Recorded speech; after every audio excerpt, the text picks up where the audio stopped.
Necesitamos que sople sobre todos los que estamos en este programa. Me refiero a nosotros como a aquellos que son escucha. Porque todos, Señor, necesitamos de tu amor, de tu abrazo fraternal en esta noche. Todos estamos necesitando, Señor, palabras de aliento. Quizás hay personas que están pasando por situaciones tan desagradables y dolorosas ante pérdidas de seres queridos. Quizás otros están pasando la falta de trabajo. Quizás otro está envuelto en tantos problemas económicos que no le ven salida, es como un laberinto. Otros viven en soledad, Señor. Y si hay algo que me enseñaste y que por tu amor y tu gracia misericordiosa he aprendido, que estando tú nadie se puede sentir solo. Por eso sopla en esta noche, precioso Espíritu de Dios. Trae consuelo. Nosotros te damos nuevamente la bienvenida, porque reconocemos que eres Dios grande, omnipotente y todopoderoso. Y sabemos, Señor, que con solo llamarte tú estás, porque eres un caballero. Y por fe declaramos que tú ya estás en cada corazón, en cada familia, asistiéndolos. Que tú estás ya haciendo tu obra en ellos, Señor. Te amamos y te necesitamos. Eres grande y omnipotente. Nadie es como tú, mi Dios. Nadie es como tú. Junto al Padre y al Hijo, Deidad, Trinidad Santa. Ese amor es el que queremos. Honramos tu amor, Señor. Honramos tu presencia. Honramos a ti que eres Dios todopoderoso y santo. Te honramos a ti, Señor mío y Dios mío. Bendito eres tú, bendito y santo, bendito y glorioso, omnipotente Señor. Estamos aquí a tus pies, estamos rendidos ante ti. Sopla una vez más, Espíritu precioso, que para ti nada es imposible. Amén, Señor. Espíritu Santo, sopla, Señor, sobre nosotros. Allí donde estás, dile: sopla sobre mí, Rúa. Rúa es la palabra hebrea que significa espíritu. Así que decirle: sopla, Rúa.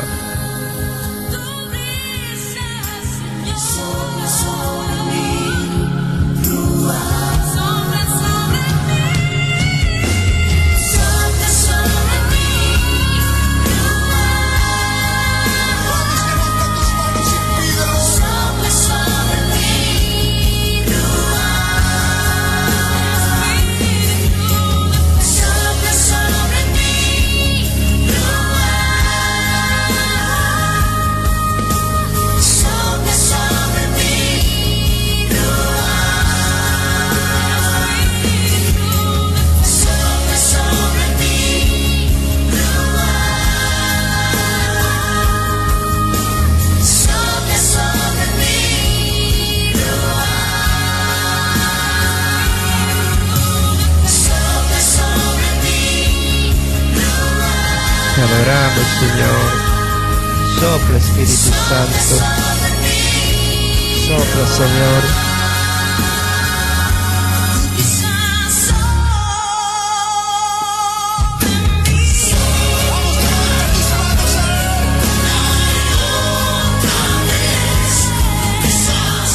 Visita cada uno de los hospitales.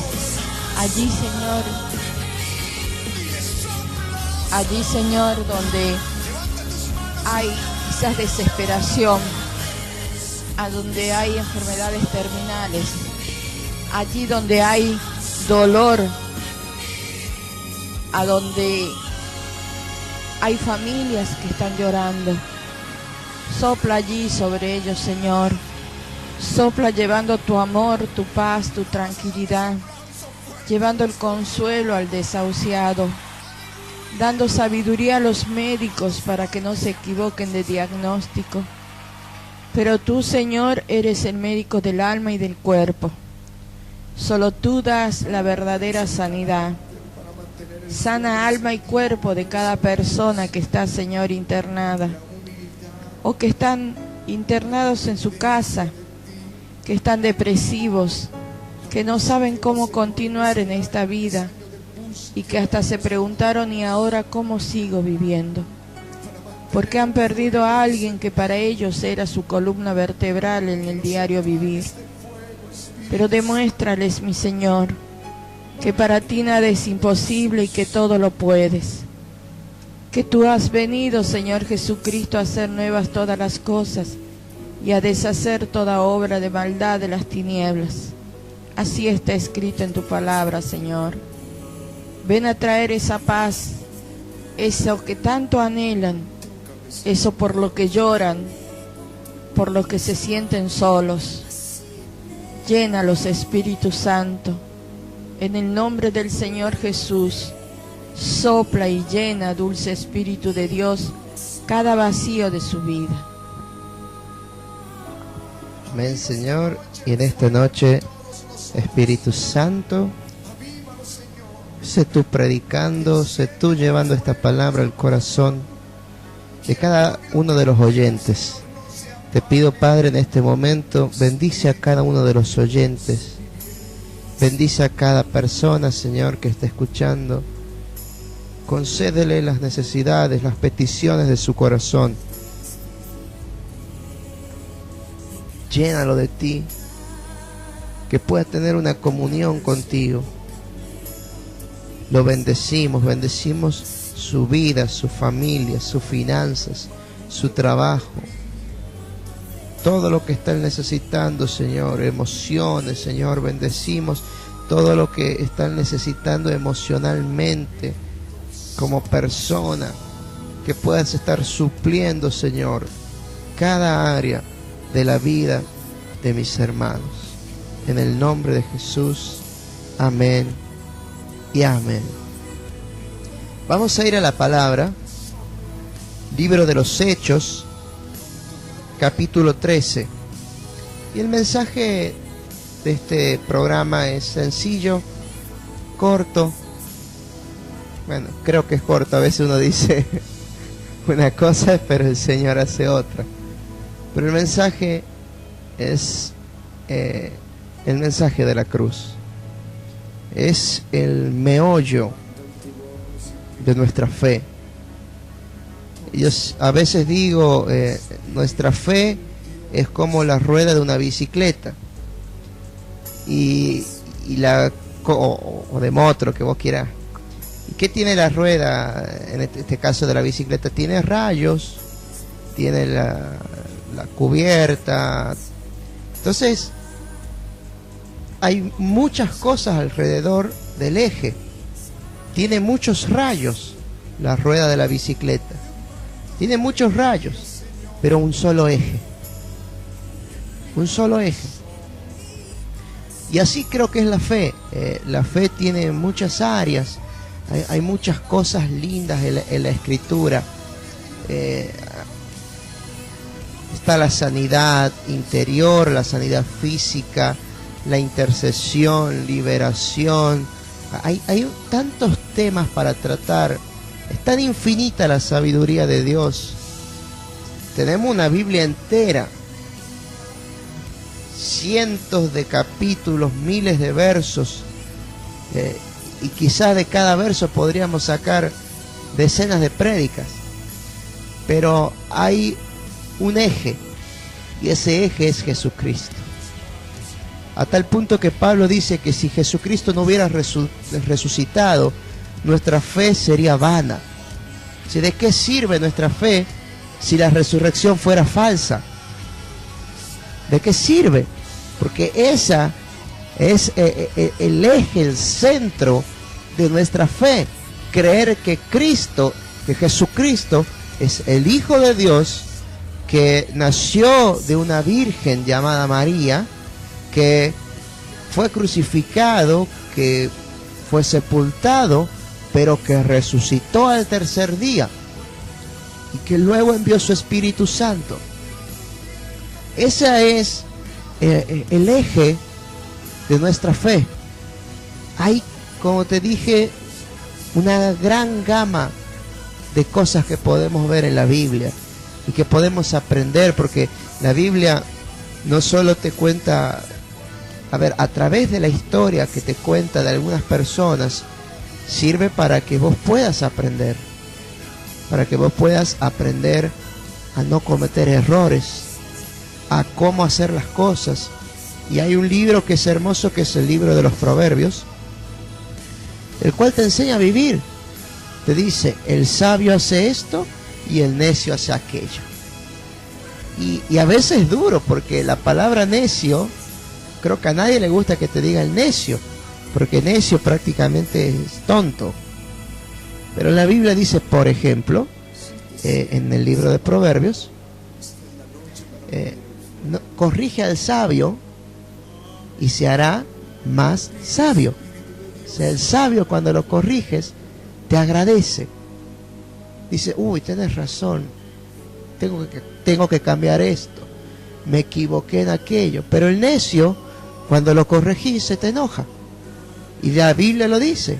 La Biblia dice, no corrijas así como dice, si corrige al sabio y se hará más sabio.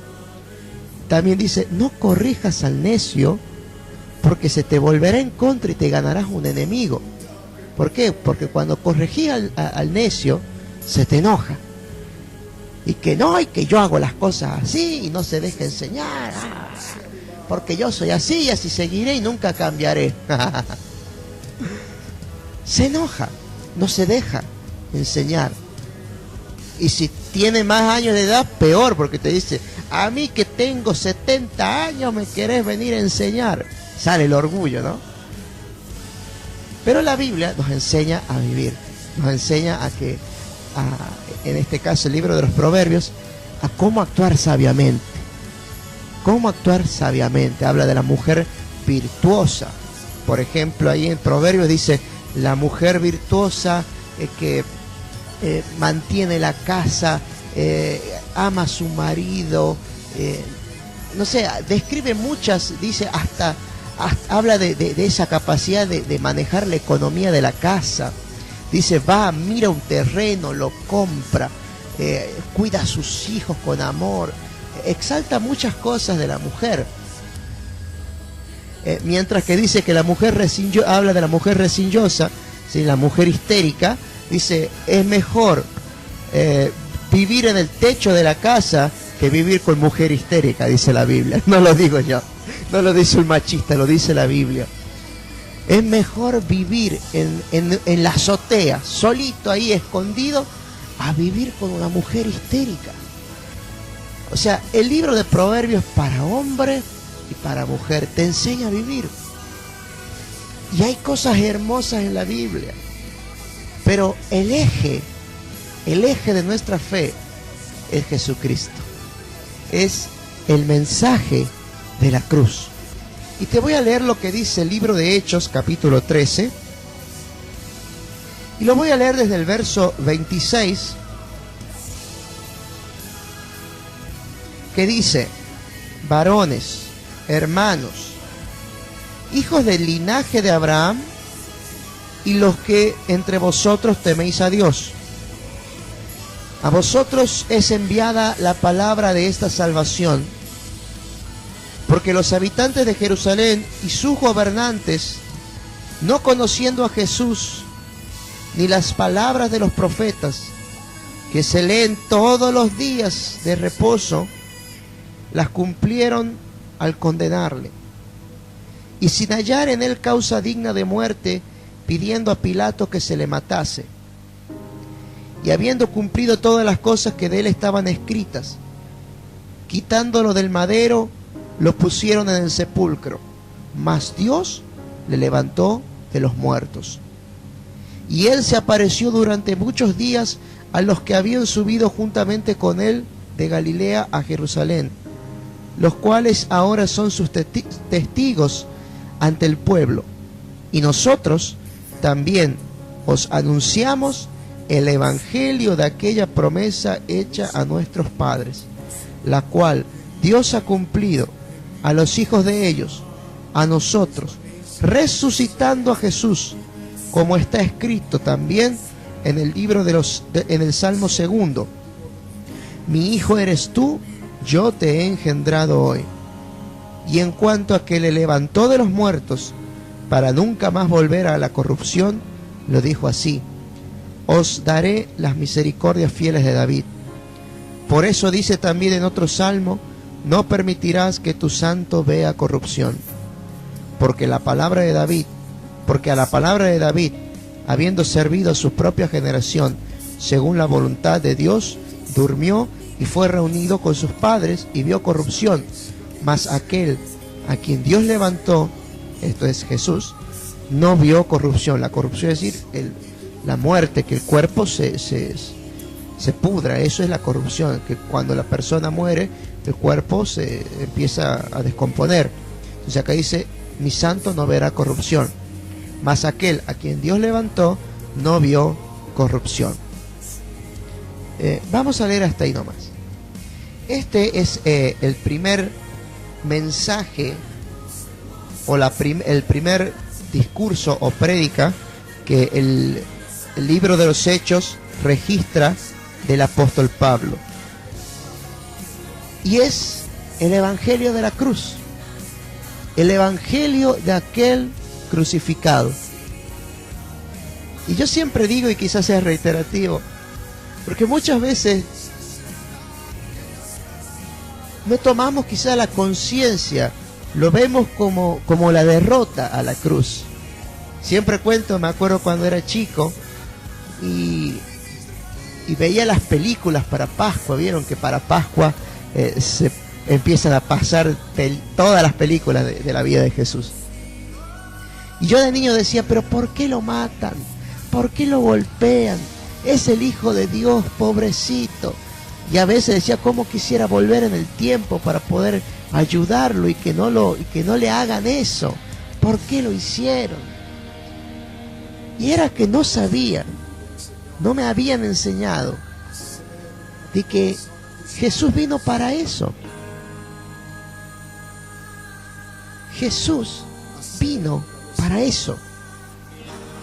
Morir en una cruz, como siempre digo, no fue un error de planes, no fue la derrota. Morir en la cruz era el plan. Morir en la cruz era el plan de Dios. No fue un error de planes, no es que le salieron las cosas mal, pobrecito, lo mataron. No fue la derrota, al contrario, fue una victoria, porque luego Jesús resucita y tiene victoria sobre la muerte y sobre el sepulcro. Y así dice el apóstol Pablo: ¿dónde está, oh muerte, tu aguijón, y sepulcro tu victoria? La muerte no lo pudo retener, el sepulcro no lo pudo retener. Esa es nuestra fe. Y en este tiempo en que vivimos, en donde nos tratan quizás como que creemos en fábulas, en una historia, en una leyenda que tiene 2000 años o 3000 años, y que creemos en cuentos escritos en una Biblia, pero sin embargo será un cuento como algunos dicen, pero es el libro más vendido en la historia de la humanidad, la Biblia. Que algunos dicen: no, fue escrita por hombres. Sí, fue escrita por hombres, pero inspirada por el Espíritu Santo, inspirada por el Espíritu de Dios. Y es el libro más vendido en la historia de la humanidad. Y el libro más traducido, el más vendido, el más traducido, repartido por todo el mundo. No solo vendido, sino regalado, repartido. Y esa es una labor hermosa que hacen, por ejemplo, los gedeones, que reparten Biblias, Nuevos Testamentos, en escuelas, en hospitales, en los hoteles. Usted quizá viaja a algún hotel y seguramente cuando viaja y se hospeda en un hotel, seguramente va a encontrar una Biblia, un Nuevo Testamento azul chiquito, en una mesa de luz, en algún cajón. Una vez alguien me dijo: ay, llegué a un hotel que es cristiano, porque había encontrado una Biblia. No, no es que sea cristiano el hotel, sino que son los gedeones que piden permiso y tienen esa labor para llevar el evangelio, para llevar el mensaje de la cruz y predicar a este crucificado, predicar esta locura de la cruz. Porque más allá, pensemos un poco racionalmente. No importa, en este momento hagamos a un lado la fe, hagamos a un lado la resurrección misma. Pero voy a repetir algo que dice la Escritura. Pensándolo racionalmente, ¿qué persona entregaría su muerte por amor? Por alguien que no te ama. La Biblia dice, difícilmente alguien daría su vida por alguien bueno. Pero ¿quién daría su vida a morir para ser ejecutado por alguien que no ama, que no te ama? Alguien que no te ama. Y digo esto porque hay mucha gente que no ama a Dios, que no cree, que pone en tela de juicio, que insulta. Pero este mensaje es para vos. Él murió por vos en la cruz. Y algo que a mí me maravilla, porque él, siempre digo, aún él sabiendo que 2000 años después nosotros le ofenderíamos, pecaríamos, no querríamos saber nada con él. Cuando viene esa persona, ese familiar o ese amigo a hablarnos de Cristo y nosotros decimos, no, yo con eso no quiero saber nada. Hace poco fuimos a hacer una visita y cuando le dijimos a esta persona que bueno, que íbamos para orar porque un familiar nos había pedido que vayamos a orar por su hermana, que ya era grande y que quería que conozca a Cristo. Y nos atiende el hijo y nos dice, ¿pero ustedes qué son?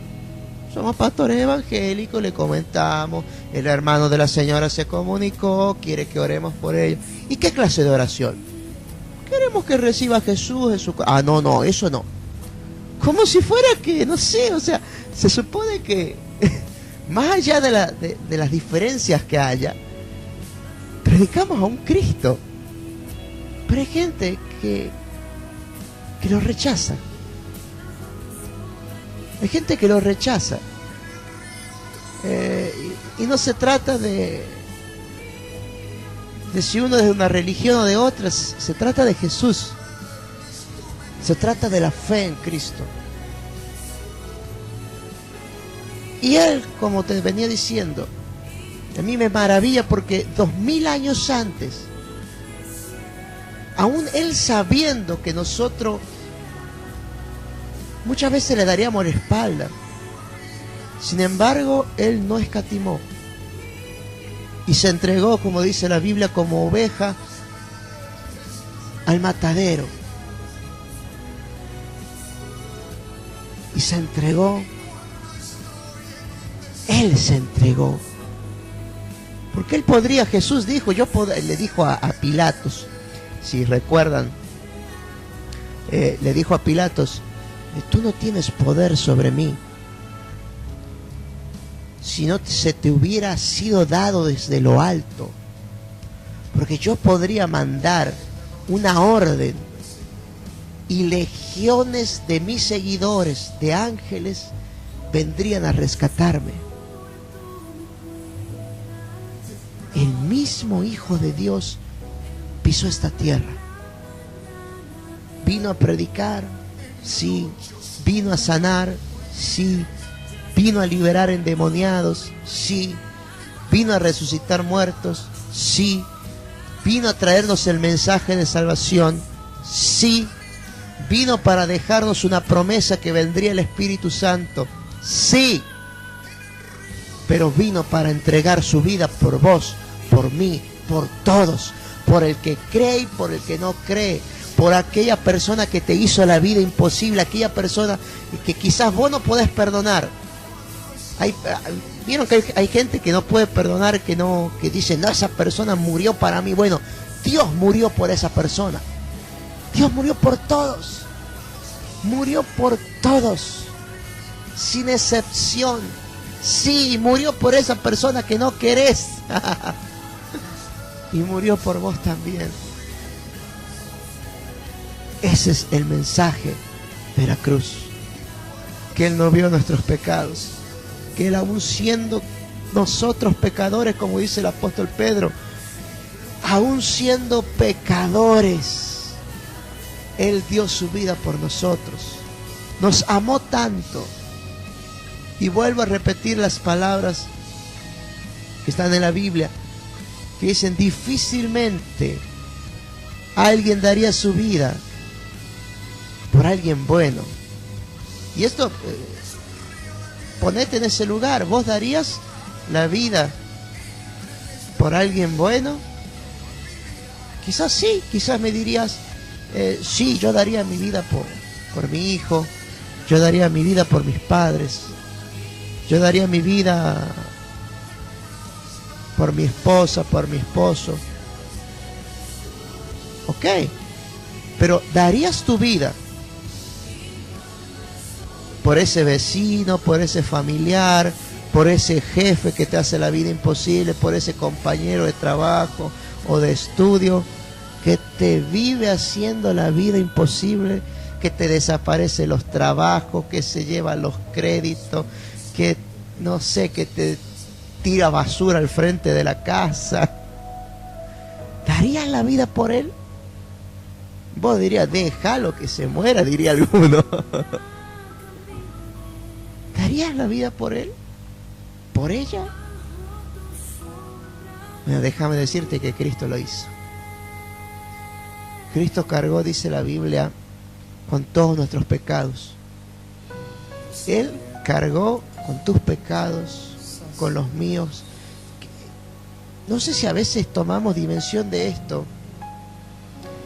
Imaginen que Él cargó con los pecados de toda la humanidad, pero no solo de ese año, sino desde que Adán y Eva pecaron hasta el último pecado que ocurre en la tierra, en la historia de la humanidad. ¿Se podrían imaginar si eso podríamos meter en una mochila o en un bolso? Lo que debe ser. Él cargó con todos los pecados. Imaginen el peso espiritual. Él estaba clavado en esa cruz. Y de acuerdo a los estudios médicos que se hicieron, Él murió porque literalmente el corazón se le reventó. No le dio tan solo un infarto. No le dio un ataque cardíaco. El corazón le explotó. Se le rasgó. Vieron cuando una persona, un deportista, se desgarra la pierna. Bueno, el corazón de Jesús se desgarró, se partió, se cortó el músculo. Imaginen todo lo que fue ese día. Él fue arrestado, no durmió en toda la noche, estaba orando. Venían de festejar la Pascua, antes de la Pascua, lo que fue la última cena.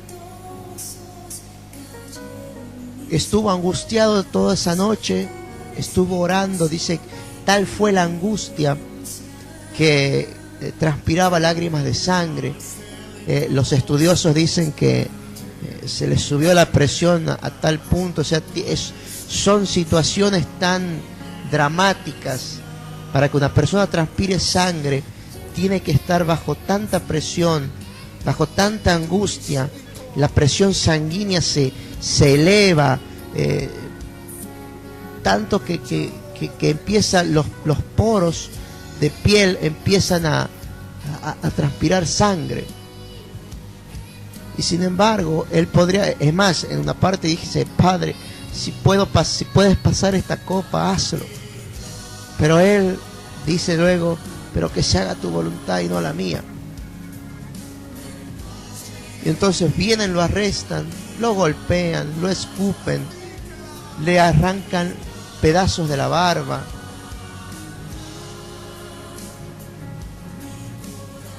Toda esa noche sin dormir y llevado de juicio en juicio, y juicios clandestinos. Porque, decime, a ver, ¿qué fiscalía te toma una declaración a las 3, 4, 5 de la mañana? Ninguna. En ningún lado te toman una declaración, y si hay un arresto, por ejemplo, a esa hora, van y lo guardan en la comisaría de la zona hasta que sea hora y llegue quien le tome la declaración. No sé cómo se manejará, pero ¿quién hace ese trabajo a esa hora? Fueron juicios clandestinos, lo llevaron ante el sumo sacerdote, lo llevaron ante el sumo sacerdote del otro año, luego lo dejaron encarcelado, y ese tiempo fueron horas, toda la noche no durmió.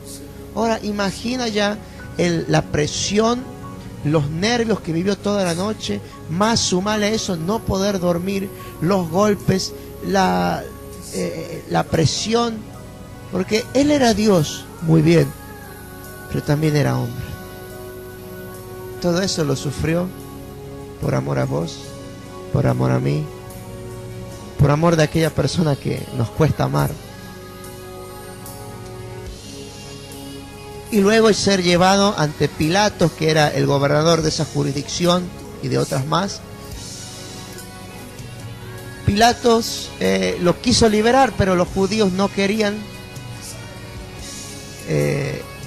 Así que cuando se entera de que es Galileo, lo manda al gobernador de esa área de Galilea, que era Herodes, lo manda a Herodes, y Herodes lo vuelve a mandar ante Pilatos, y toda una noche, todo un día de ser llevado de un lado a otro, golpeado. Cuando vuelve con Pilatos,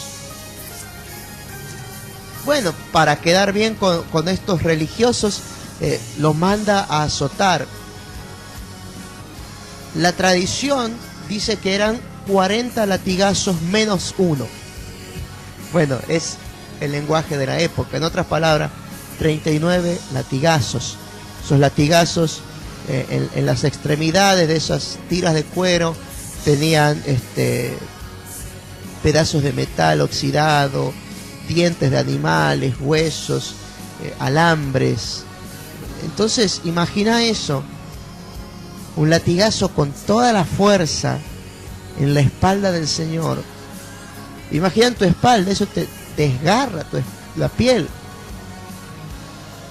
Imagina 39 latigazos.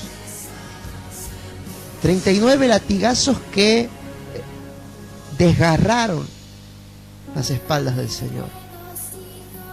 Y su sangre brotando. Esa sangre preciosa, porque esa sangre es la que nos dio perdón de pecados.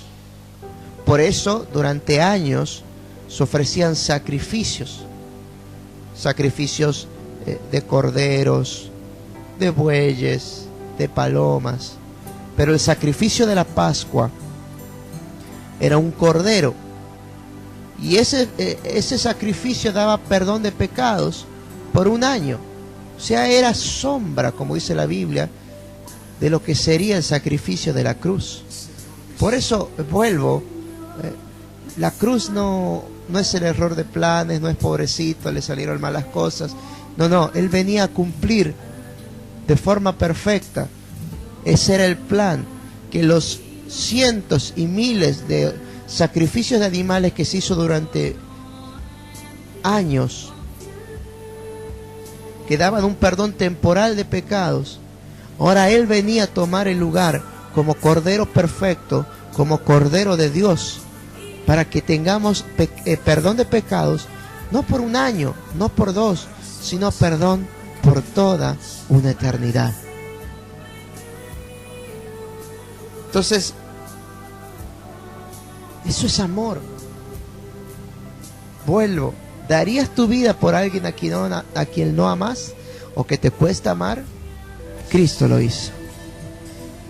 Cristo lo hizo. Cristo dio su vida para perdonar los pecados de todos. Así, no sé la cantidad de sangre que habrá perdido luego de los 39 azotes. Dice que después le pusieron un manto púrpura, le pusieron una caña para burlarse por ser rey de los judíos, le pusieron una corona de espinas y luego con la caña le pegaban en la cabeza. Y eso lo hizo por amor. Y así con todo eso, luego tener que cargar esa pesada cruz de madera desde la ciudad hacia las afueras de la ciudad, a donde lo crucificaron. Y aquí es donde quiero volver a lo que te decía de cargar con todo el peso del pecado. Imagínatelo, volvemos a prácticamente el principio de este mensaje. Jesús colgando en esa cruz, en donde los reportes médicos, los estudios médicos, dicen que la muerte en cruz era una de las peores muertes porque la persona no podía respirar. Es más, vieron que en las representaciones que se hace de la cruz, había como un pequeño asiento que se le ponía a la altura, bueno, para que la persona se pudiera sentar, a la altura de la cadera. Y ese asiento se le llamaba misericordia.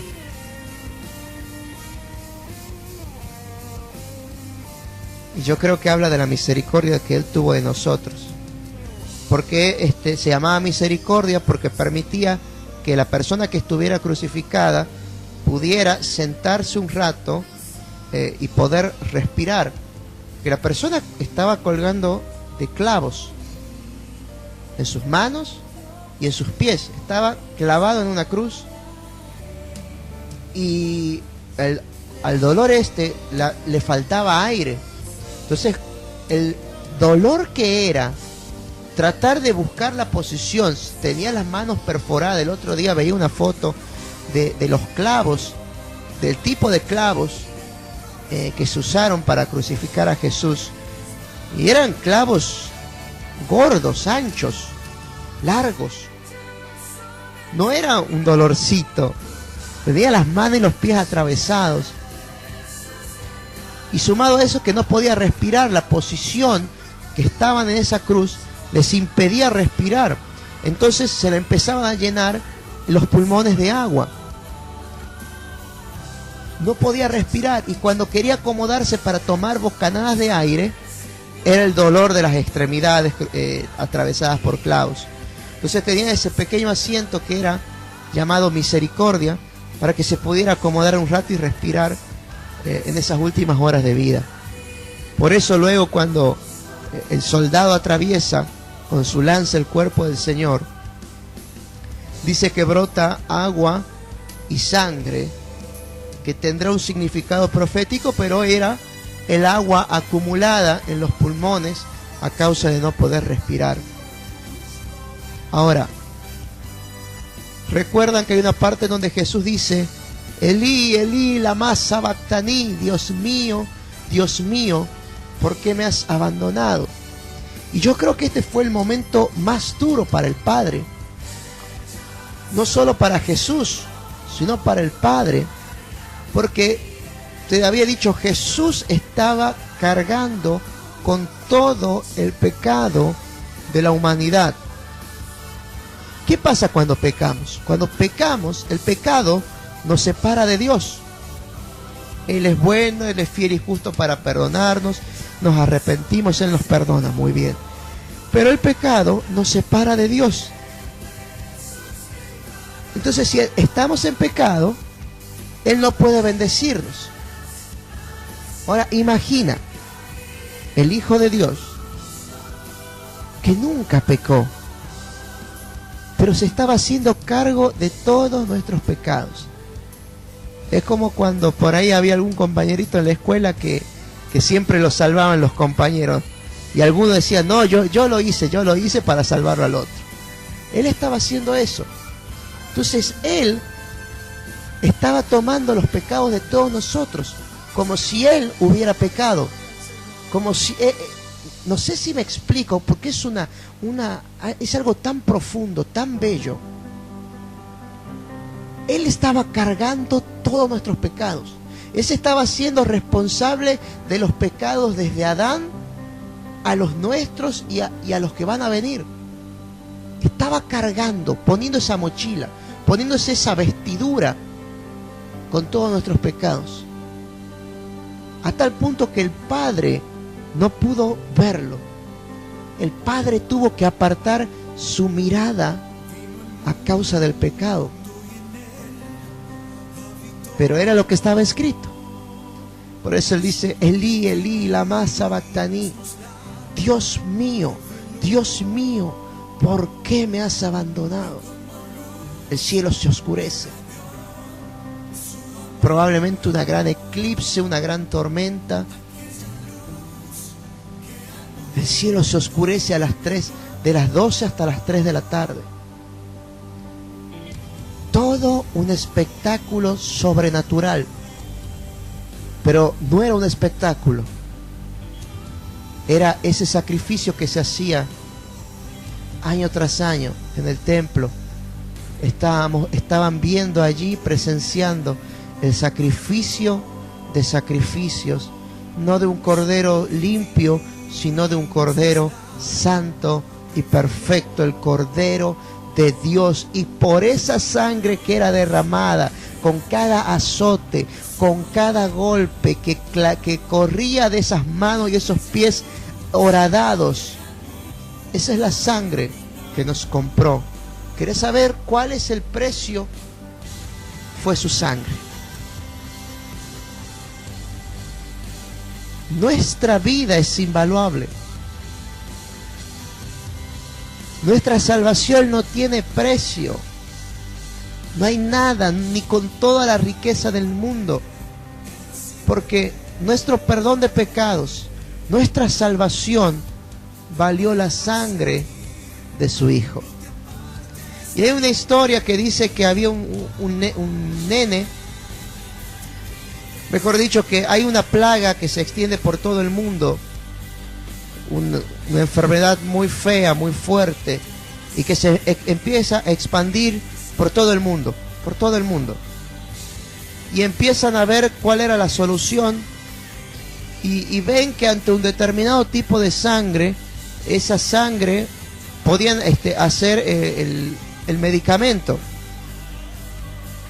Y entonces encuentran a un niño que tenía un grupo especial de sangre y que reunía todas las características, y le hacen los estudios y le dice a su madre, su hijo tiene la sangre que puede traer la salvación, puede sanar a todas estas millones y millones de personas que están enfermas. Y bueno, la madre orgullosa, contenta, porque era su hijo iba a quedar en la historia, porque la sangre de su hijo salvaría de esa enfermedad, de esa plaga, a millones de personas en todo el mundo. Pero cuando la madre dice, ¿y cuánto van a necesitar de la sangre de mi hijo? Y el médico dice, vamos a necesitar toda, porque es la única sangre, reúne las características especiales. La sangre de su hija es única en todo el mundo, y vamos a necesitar toda. Y su madre, con todo el dolor del mundo, accede, se despide de su hijo y empiezan a drenar su sangre hasta que el niño muere.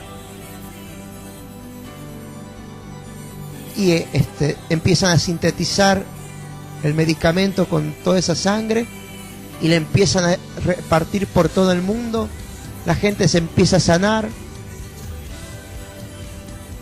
lo celebran al niño, le hacen un monumento, todo. Pero pasados los años, la gente se olvidó. Pasados los años, la gente se olvidó de lo que hizo este niño. Y en un determinado momento esta madre necesita ayuda y empieza a ver que hay gente que, claro, al principio la honraban porque era la madre del bebé, del niño que salva a todo el mundo. Pero después, con el tiempo, empezaron a menospreciar, empezaron a tratar mal. Y ella se puso a llorar porque dijo: di mi hijo para que diera toda su sangre para salvar al mundo, y hoy toda mi familia recibe menosprecio y nadie valora lo que se hizo con esa sangre. Y a veces somos así porque el Padre, dice la Biblia, amó Dios tanto al mundo que entregó a su Hijo unigénito para que todo aquel que cree en Él tenga vida eterna, para que todos seamos perdonados. Y a veces pisamos esa sangre. Nuestro perdón de pecados no valieron $1.000.000. No valieron millones de quilates de oro. No valieron acciones, bonos, inversiones. No. Nuestro perdón de pecados, nuestra salvación, valieron quizás, ¿cuántos litros de sangre en la persona? 6, 7. Ponele 7. Perdón mi ignorancia. Nuestra salvación costaron 7 litros de la más preciosa sangre que pueda haber. Nuestra salvación costaron golpes, barba arrancada, escupitajos, golpes en la cabeza, menosprecio. ¿Para qué? Para que pudieran fluir 7 litros de sangre de un cuerpo llagado y pudiéramos recibir el perdón de pecados.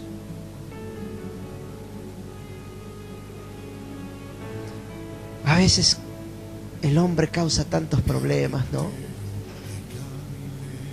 Nos peleamos entre nosotros.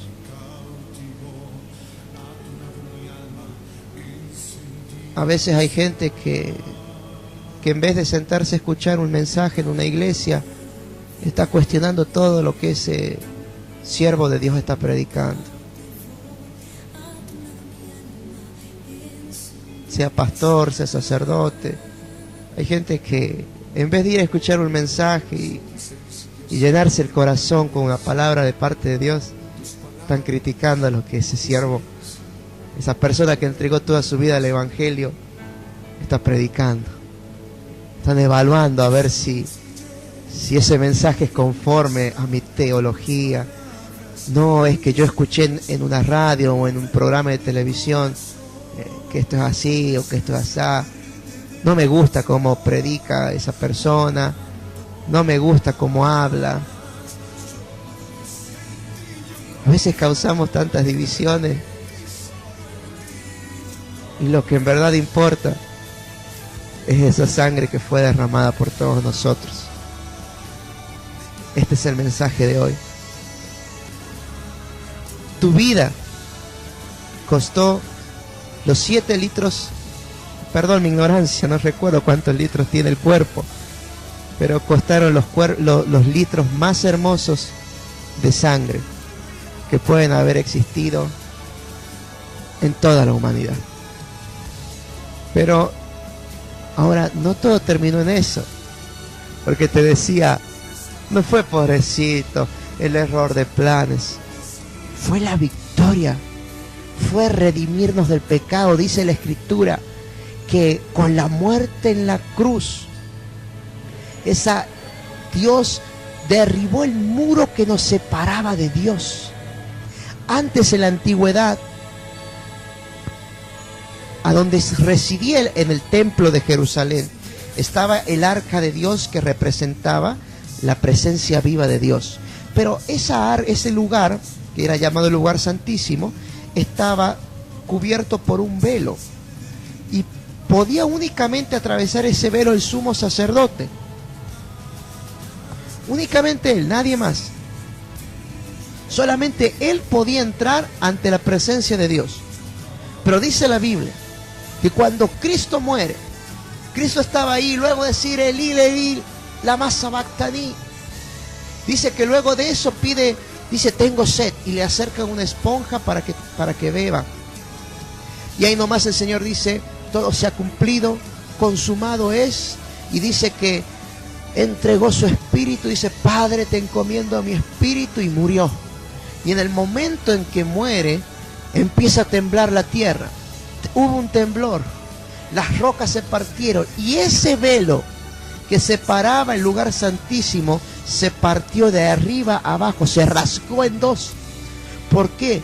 Porque ahora, con la muerte de Cristo, por la sangre de Jesús, podemos entrar confiadamente al trono de la gracia para recibir misericordia. Antes únicamente el sacerdote podía entrar al lugar santísimo, ahora todos podemos entrar ante la presencia de Dios, recibir perdón de pecados, misericordia a la hora que quieras. En el momento del día que lo busques, tenemos entrada libre ante la presencia de Dios. Y como dijo Pablo, si no creyésemos en la resurrección, vana sería nuestra fe, porque Cristo no quedó en la tumba está vacía. La tumba está vacía, Él resucitó. Él no se quedó en la tumba. No robaron los discípulos el cuerpo. No lo pusieron en otra tumba como quieren hacernos creer algunos con falsos documentales de que encontramos los restos de Jesús y de la familia de Jesús en una tumba oculta. No, la tumba está vacía. Y si tenés la oportunidad de comprar tu ticket para viajar a Israel y hacerte un tour por Tierra Santa en Jerusalén, vas a ver una tumba vacía que tiene un cartel que dice en inglés, aquí no está, Él resucitó. Él resucitó. Cualquier otro líder religioso o político podés ir y revisar su tumba, pueden ir y exhumar sus restos, puedes ir y encontrar los restos en su tumba, pero la tumba de Cristo está vacía, y esa es nuestra fe, el mensaje de la cruz. Y Él no se quedó en una tumba, Él resucitó. Esa es nuestra fe, esa es nuestra esperanza de que vamos un día a resucitar juntamente con Él para tener vida eterna.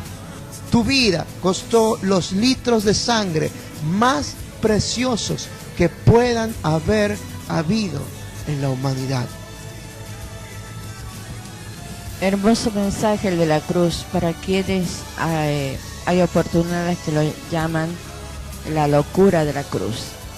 ¿Quién va a dar la vida por amor a aquel que le es despreciado? Espero que esta prédica te haya abierto el entendimiento, que el Espíritu Santo te haya dado sabiduría para que tú la comprendas, que la asimiles y que empieces a habitar en ese mundo de amor que es Cristo Jesús.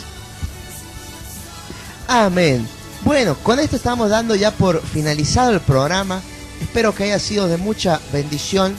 Y antes de que finalice, si es primera vez que escuchaste, que sintonizaste esta radio, quisiera que hagas una pequeña oración, y es que recibas a Cristo en tu corazón. Si no lo has hecho, o si te querés reconciliar con el Señor, te animo a que puedas recibir a Cristo en tu corazón con una pequeña oración. Repetí conmigo: Señor Jesús, me arrepiento de mis pecados, creo que eres el Hijo de Dios que moriste en esa cruz y que resucitaste y que moriste por mí en esa cruz para perdonar mis pecados. Jesús, te recibo en mi corazón como mi único Señor y suficiente Salvador de mi vida. Escribe mi nombre en el libro de la vida y no lo borres nunca. Espíritu Santo, enséñame a caminar conforme al corazón de Dios. Amén. Si hiciste esta oración, dice la Biblia que el que confiesa con su boca, creyendo con su corazón que Jesús es el Hijo de Dios, ha pasado de muerte a vida, las cosas viejas pasaron y todas son hechas nuevas. Así que no importa tu pasado. Ahora, que esto no quede acá. Empezá a caminar como a Dios le agrada, que la obra sea completa. Por eso te invitamos a nuestras reuniones, la Iglesia Ríos de Dios, los domingos a las 19 horas. Domingo 19 horas, Caseros Norte 494, esquina Trejo y Sanabria. Te esperamos para poder orar por vos, para conocerte, para que traigas tus peticiones, poder bendecirte, para que podamos adorar al Señor y podamos orar por tu vida. Vení con tu familia, con algún amigo, así que así puedas llevar a Cristo a tu familia y ver que con Cristo en tu vida puede cambiar. No te pierdas el próximo programa, el próximo lunes, 21 horas, porque vamos a estar tratando un tema muy lindo. Ya te adelanto el título, que ¿es Dios quien permite el mal? ¿Él lo creó? ¿Para qué? Vamos a estar viendo esto. No te pierdas el próximo programa. Hoy vinimos con el mensaje de la cruz como punta de lanza, y el próximo lunes, 21 horas, aquí por el 98.3 FM Revival o por internet, avivaríosdedios.com, vamos a estar viendo, ¿Dios creó el mal? ¿Dios lo permite? ¿Qué pasa acá? Te dejo acá con esa intriga y nos vamos con este tema que se llama Preciosos son tus pies, del Centro Mundial de Avivamiento. Bendiciones. Chau, chau. Come on. Listen to me. Hay un clamor en el cielo. Escuchad su voz. ¿A quién enviaré? ¿Y quién irá? ¿A quién enviaré? ¿Y quién irá? ¿A quién enviaré? ¿Y quién irá?